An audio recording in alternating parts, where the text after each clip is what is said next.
All right. Hello again, adventurers, and welcome to another exciting daily vlog. This is daily vlog number 70, and today we need to talk about No Player Left Behind. If anyone has no idea what I'm talking about, there is a video by Hank Green of the Vlog Brothers that has been shared in three different D&D groups that I belong to. My own players have shared it with me. A buddy of mine in his D&D community, it has shared it, and I've seen it making the rounds on Reddit as well. The video itself is entitled "Your D&D Party is Too Big."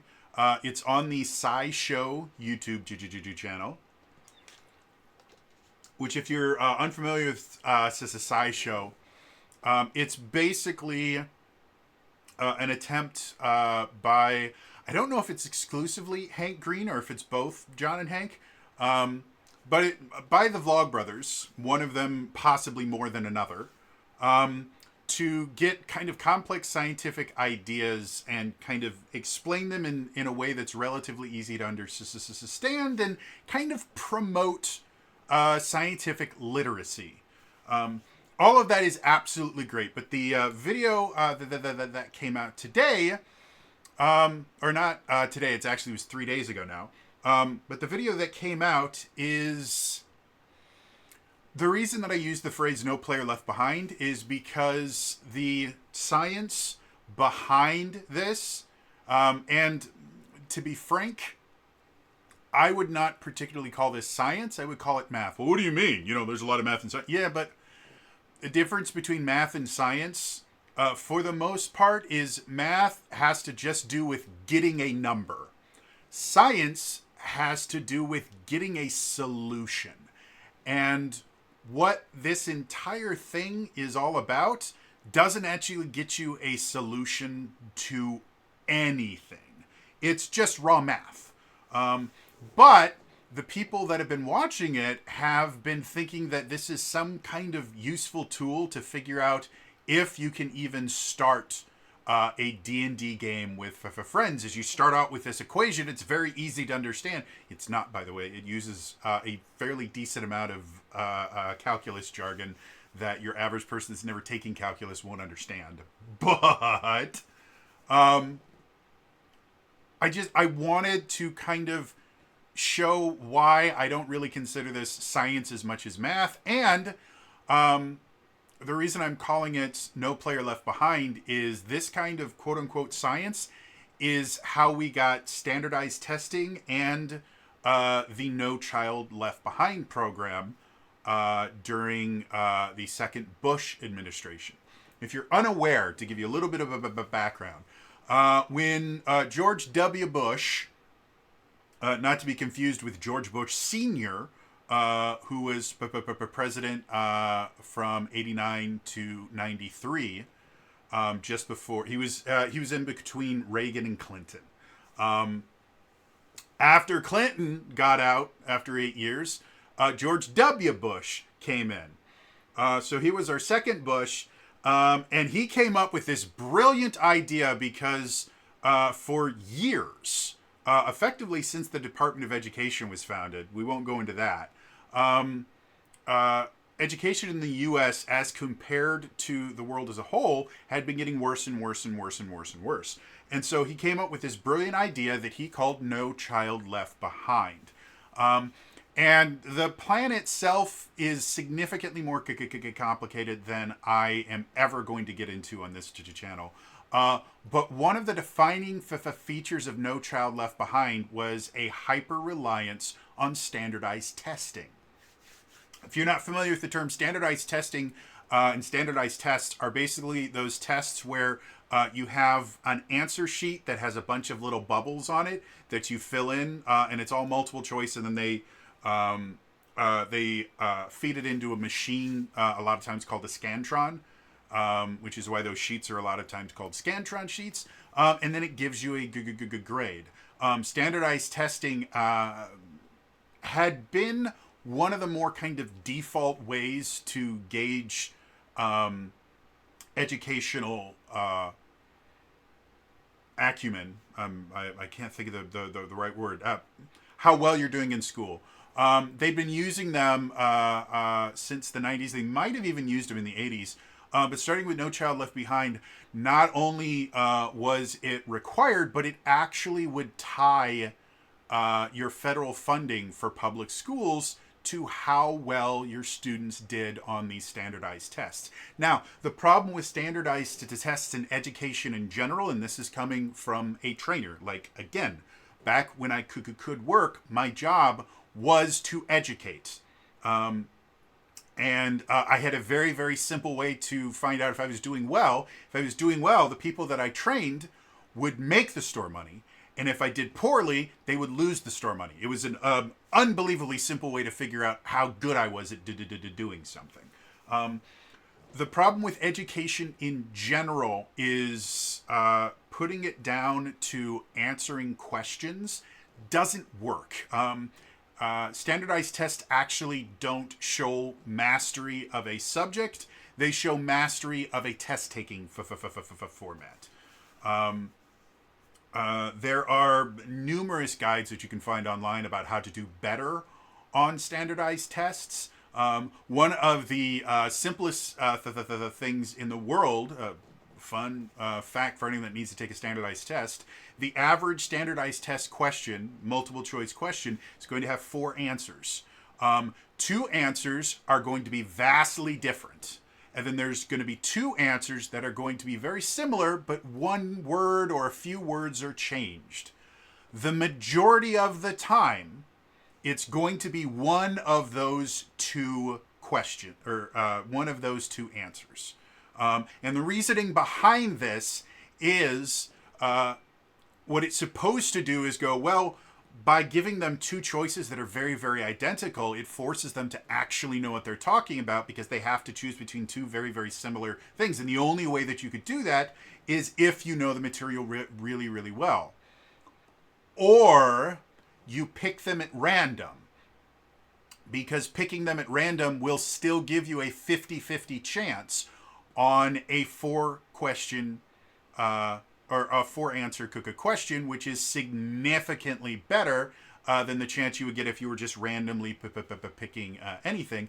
And if you understand how to read the questions correctly, a lot of times there will be kind of a disqualifying word in one of those 2 very, very similar answers.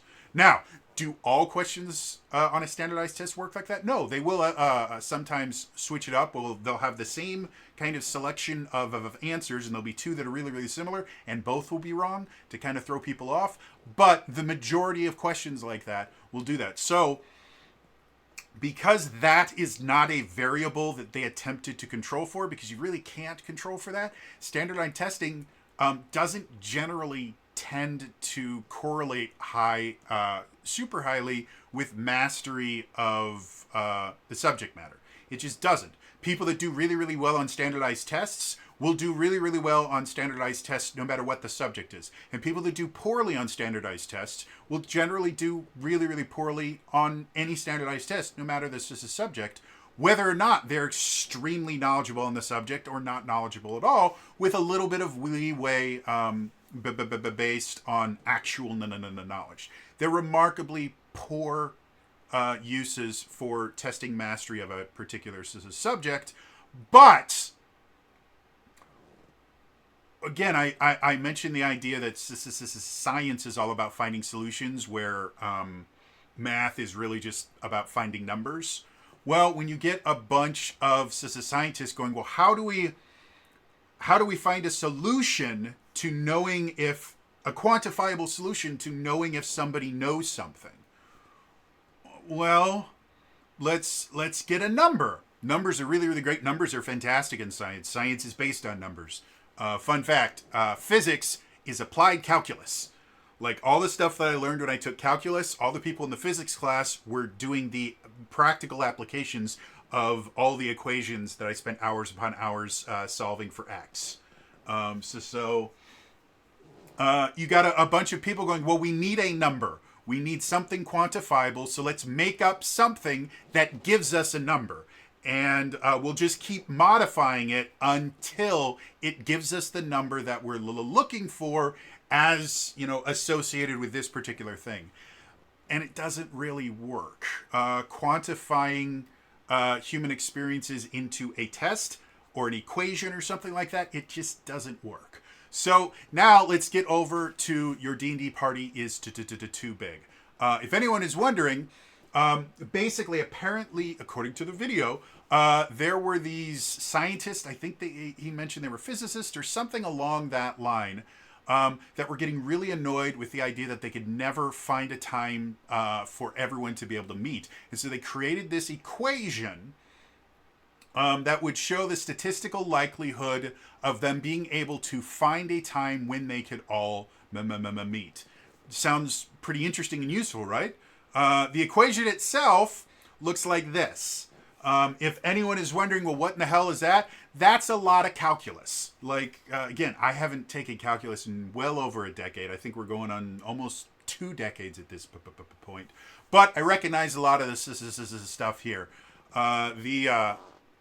Way over here, the pi times 0. I don't know what that is. I'm assuming that has to do something with I'm assuming this is just kind of a standard statistical equation that has been modified to find these particular statistics that they want. So I'm not 100% certain about that. The next thing, the big E with all the numbers in, that's a summation formation. Or it's a summation notation. It means you're going to be adding a bunch of numbers together. And then we get to the actual bulk of the equation, and you will notice that there are effectively, 1, 2, 3. Yeah, there are 1, 2, 3. Let me count. There's 1, 2, 3, 4. There's 4 variables. 3 of which are going to be what are referred to as dependent or independent variables. Those are the variables that we're allowed to control. So the various variables that we get to control. The little L-shaped thing, that is, let's see, I have to remember that. The M is the number of people. The R is the number of rejected time slots. And this is all based on the idea that you split up the week into a number of time slots that you can use to have your meeting or host your game or whatever. And L is the total number of available time slots in a given week. So it's pretty simple. You say, oh, well, we have, let's just, to use even easier numbers than when Hank used. Let's say, well, we can play any night of the week. So that is 7 time slots. And then we find out how many different time slots that the players have rejected. So we plug in 7 for the L. Let's say 2 of the time slots have been rejected, so R equals 2, and M is a total of 5 people. And then we can figure out everything. We basically just solve for J.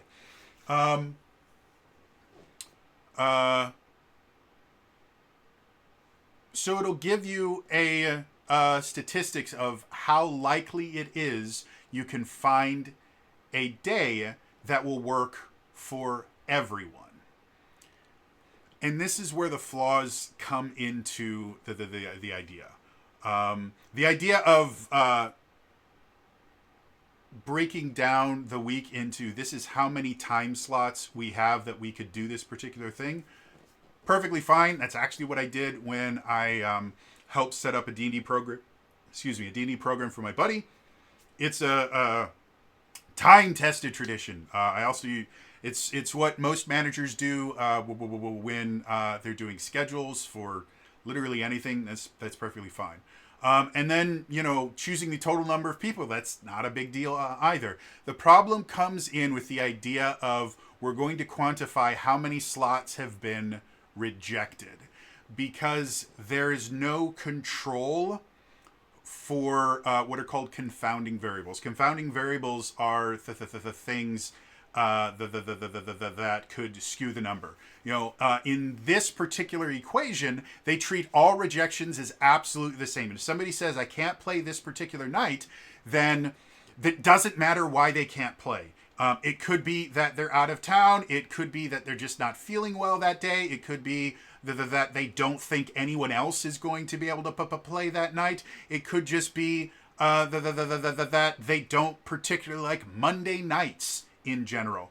All of those have the exact same weight in this equation. However, from my own experience in running very successful D&D programs and running weekly games for nearly a decade, that isn't how rejection works. And so because of that, we start with a flawed premise. And the other thing that makes me declare this equation more of math than science is this doesn't actually give us a solution. What it does is it tells you how likely it is you're going to fail. But it doesn't tell you what to do to succeed. This is literally just an equation going, hey, can I fail? And guess what? The answer to that question is always yes. You can always fail. This will give you a really cool number that you can use to justify failing, but it actually won't help you figure out how to set up a schedule. It won't tell you what to do when you can't find a time to meet. Literally, the only thing this does is give you a number that you can use to justify why this can't be done. And it's a flawed number at that. I made a video series years ago, back when lockdowns were a thing, where I talked about the idea of how to run a successful D&D program. I think I phrased it in the neighborhood of just running games online. And I came up with this list of things. If you want to run a regular D&D game, these are things that you have to do. One of the things that I emphasize highly is do not try to work around your players' schedules. I don't mean just telling people, well, screw you. If you can't come, then you're stupid. No. What I've seen that causes programs to fail over and over and over again is every time you finish a session or you're getting ready for a new session, somebody starts up the chat, generally the GM, going, hey, when are you guys available? I want to play again. And then everyone go, well, I'm available on this day and this day. And then this other person go, well, I'm available on these days. And then this one. And then you try and find a way, and it doesn't work. Every single game I've seen run like that dies. What does work is when you're initially forming the group, part of the discussion needs to be, hey, we are going to have a regularly scheduled game.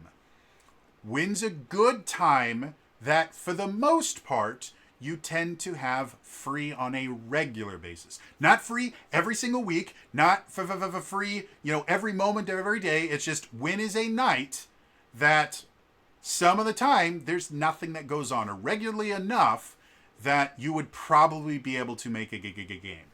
And then after you get all of that, you set a specific day and time, and you stick with it. That does a number of things from a psychological perspective. When the game itself kind of fits around everyone's schedules, the people, the players and the DM don't ever have to think about making the game a priority. It is always the additional thing that will happen when everything else in my life has already been settled. And because of that, when the game is not a priority, people are significantly more likely to skip out on it for a number of different reasons. When it's set in stone and when it is a defined time, it means that every time something comes up on that particular day at that particular time, the player or the DM has to think and go, oh, if I do this, then I can't play D&D or Fabula Ultima or Essence 20 or whatever it is that you're playing. And that makes a massive difference. Again, let's go back to the equation that I still have above my head. Again, the R number is how many rejected slots every person has in a given week. Because that doesn't control for why it was rejected, there are a lot of slots that wouldn't be rejected if they had known beforehand that there would be a game that night. Oh, I can't play this week because I have a date on Friday. Well, if you had known that there was going to be a D&D game that night, you might not have scheduled the date, or you might have scheduled the date earlier so it didn't I can't think of the damn word now. It didn't interfere with the D&D game. Just by having, hey, this is when we play, and having it at a set time and date, it massively changes the R number in this equation. Massively. Like there's no way to control for that in this particular equation. The second thing that I recommended in that video years and years and years ago is D&D happens whether the whole group is there or not. This is another thing that creates weight for that game time. If they sit there and go, oh, well, if I schedule something for D&D night, that means I'm not going to get to play D&D. That's one thing. If they put a large amount of value on playing D&D, then that might be enough. However, if you additionally add, oh, I'm not going to be able to play D&D and things are going to happen without my input, I'm going to be behind everyone else, that creates additional weight for that particular thing, and it will make them value it more. Now, this is not to say you should punish players for not showing up. The way I run literally every single game that I have run since I started doing this, and again, my campaigns go on. For anywhere between like 5 to 8 years of every other week games. This is not me going, yeah, I've been playing D&D every week for like 2 months. No, this is years upon years upon years of this happening. And it's not just my home games. Again, I used to run in-person games in game stores, and we had people that showed up every Wednesday night without fail. It was because they knew D&D was going to happen whether they were there or not, and they knew that this is D&D night. So this particular equation, as much as everyone's going, hey, this is really useful, it really isn't. It's a fantastic tool if you want to justify why something failed. And that's something that math can do exceptionally well. Math, if you really, really understand math, you can use it to explain away a lot of different things. There's a phrase that I learned years and years and years ago. There's 3 kinds of lies. There's lies, damn lies, and statistics. Statistics can be used to say literally anything that you want if you understand how to create the statistics effectively. It's the reason why, like, presidential polls and things like that have been so incredibly bad. It's because a lot of these polls have been designed and created to give a particular result, not to actually measure anything. And that's how statistics works. To get truly accurate statistics is extremely difficult. And it's one of the reasons why really, really good, skilled statisticians are extremely valuable in a number of different fields. If you understand how to do, statistical regressions into the things like that, there is so much that you can learn from accurately creating statistics. However, what's even more useful in the world of marketing, which is what I have my degree in, is someone that may not be the most exceptional statistician in the world, but they understand enough about statistics to be able to create good-looking equations and good-looking studies that they know the result they're going to get from it.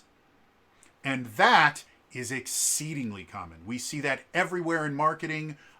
We see it in court constantly. The legal system is full of studies and things like that where you can have 2 expert witnesses that are at the tops of their field, the exact same field, and they will come to completely different solutions to whatever thing is going on. It happens all the time in court. You will always have kind of dueling experts. That's how statistics work. And that's what this equation is. This is math that is designed to be able to justify why you can't do something. It doesn't actually give you a solution to a problem. It doesn't really tell you any good information. It just gives you a number that you can use to justify giving up. Well, according to this equation, it's physically impossible for us to be able to find a time to work, so we're just not going to do this. Nope. This is not how it works. Again, I've been doing this for a decade. I have never had the problems that I've seen other people have, including the game that I played in that is currently on possibly permanent hiatus. It failed because we had scheduling issues and people weren't prioritizing the game. Because the game was this kind of wishy... the game time, not the game itself. The game is super fun. And the person running it, amazing dungeon master. Phenomenal person in general. Nothing that they did during the game caused it to go on. It was entirely based around the idea that the game time was this wishy-washy, whenever we can, we will. And there was no reason to prioritize the game. Ever. If we couldn't get everyone to come, then we just didn't play. So there was never really a bad thing that happened if you didn't show up to a game, which happened on multiple occasions. We found a date and time that worked, and then people would just not show up. For everyone that has been kind of touting this as, oh, this is amazing, I'm going to start using this, or, oh, this is really, really fascinating, I didn't realize you could quantify things like that. You actually can't. This is a math equation that just gives you a reason to give up. It's not, in my personal opinion, it's not science, it's math, which I love. I absolutely adore math.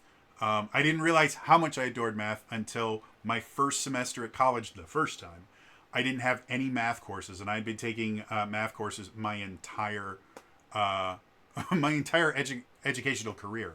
And so for the first time ever, I didn't have any math courses first semester for a freshman year.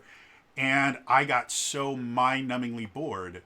And then second semester, I was in the honors program. I took an honors statistics course because I wanted to challenge myself. And I enjoyed that semester significantly more. Every single class that semester I enjoyed significantly more because I really like math. I'm a math geek. And I did exceptionally well in that course, but I'm going to say the course itself for an honors course was very, very easy. And it might have just been that I already understood statistics really, really well. And a lot of it, we used computer regression models to figure out a lot of our statistics. So as long as you understood, we used Excel for everything because it's a phenomenally useful program for statistics. And as long as you understood how the formulas worked, and knew how to plug them into Excel correctly, you would get the correct answer every single time, which is really what statistics is figuring out where to plug in the variables. But yeah, anyway, like I said, I've seen this everywhere, and it was just something that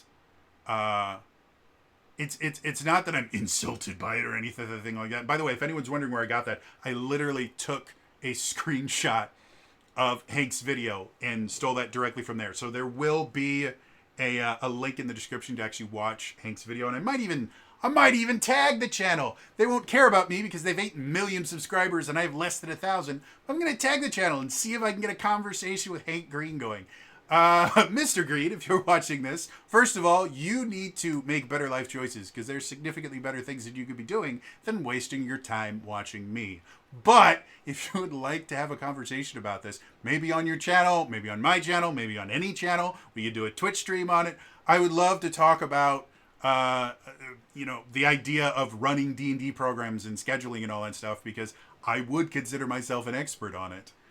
And again, I have a bachelor's of science in business marketing management. So if you want to get into the science of business, that's what I do.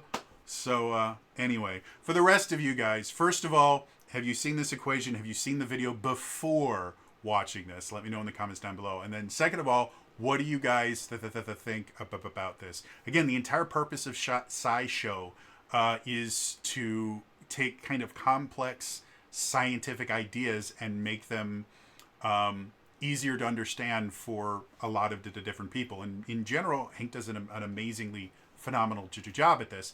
However, I think this is a particular subject that Hank just doesn't have any expertise in, and he was taken in by the lure of statistics. If you don't have a really good understanding of statistics in general, it's very, very easy to be misled by them. And that's exactly what this is. This is just an extremely misleading, very fancy looking equation that doesn't actually tell you anything useful. It just gives you a number. Otherwise, again, that's all for me today. I will see you guys next time. All right? Bye-bye.